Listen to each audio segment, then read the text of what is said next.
गणित कक्षा 10 के अध्याय 1 वास्तविक संख्याएं के इस अध्याय में हम पार्ट 1, पार्ट 2, पार्ट 3 पर वीडियो अपलोड कर दिए हैं। उम्मीद है आप लोगों ने उन वीडियो को देखा होगा और समझा होगा। तो कक्षा 10 के विद्यार्थियों के लिए आज का जो टॉपिक पार्ट 4 में अभाज्य गुणनखंड विधि के द्वारा एचसीएफ और एलसीएम ज्ञात करना बहुत ही सरल टॉपिक है। आप इसे पहले से जानते हैं। आइए इस टॉपिक को हम शुरू करते हैं। अभाज्य गुणनखंडन विधि द्वारा निम्नलिखित पूर्णांकों के एचसीएफ और एलसीएम ज्ञात करें। एक प्रश्न हमने लिया है 12, 15 और 21। तो ये जानने से पहले हम जानते हैं HCF highest common factor, LCM lowest common factor, महत्तम समापवर्तक और लघुत्तम समापवर्तक। तो देखते हैं कुछ महत्वपूर्ण पॉइंट। दो संख्याओं का लस तथा मस, दो संख्याओं का लस तथा मस उनके गुणनफल के बराबर होता है, उनके गुणनफल के बराबर होता है, उनके गुणनफल के बराबर होता है। पहला पॉइंट हो गया कि दो संख्याओं का लस तथा मस उनके गुणनफल के बराबर होता है। अर्थात पहली संख्या गुणे दूसरी संख्या, पहली संख्या गुणे दूसरी संख्या बराबर लस गुणे मस। अभाज्य संख्याओं का मस, अभाज्य संख्याओं का मस बराबर 1। अभाज्य संख्याओं का मस हमेशा 1 होता है। अभाज्य संख्याओं का लस बराबर उन संख्याओं का गुणनफल, उन संख्याओं का गुणनफल। तो ये महत्वपूर्ण पॉइंट है, इसे आप हमेशा याद रखें। आइए हम अभाज्य गुणनखंड विधि के द्वारा एचसीएफ ज्ञात करना और एलसीएम ज्ञात करना सीखते हैं।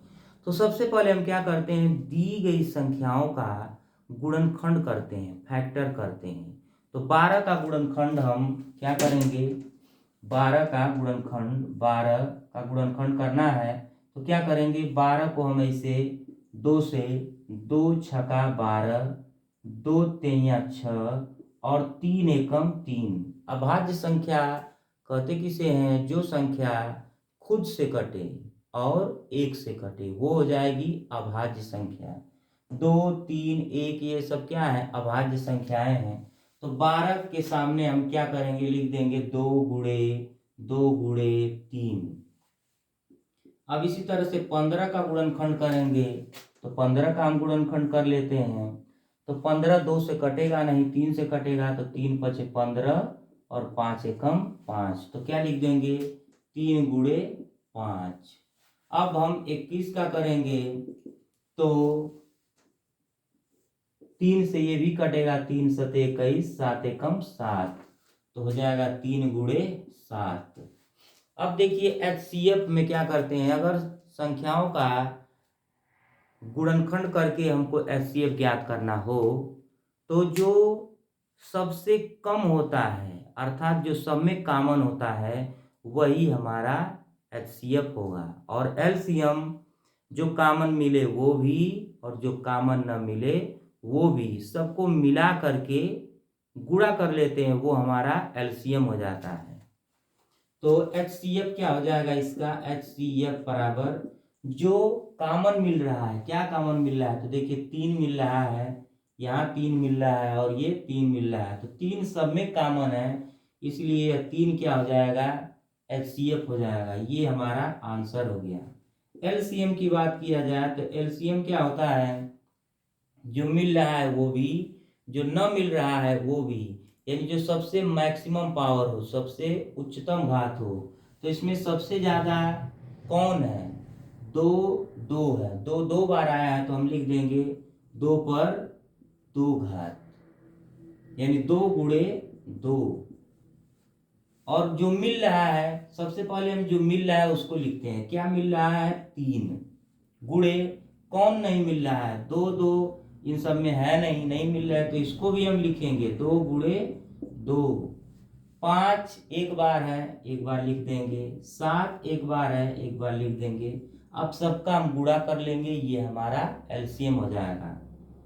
3 चौको 12, या आप ऐसे करिए 3 का 7 में गुणा तो 21 गुणे 5 चौको 20।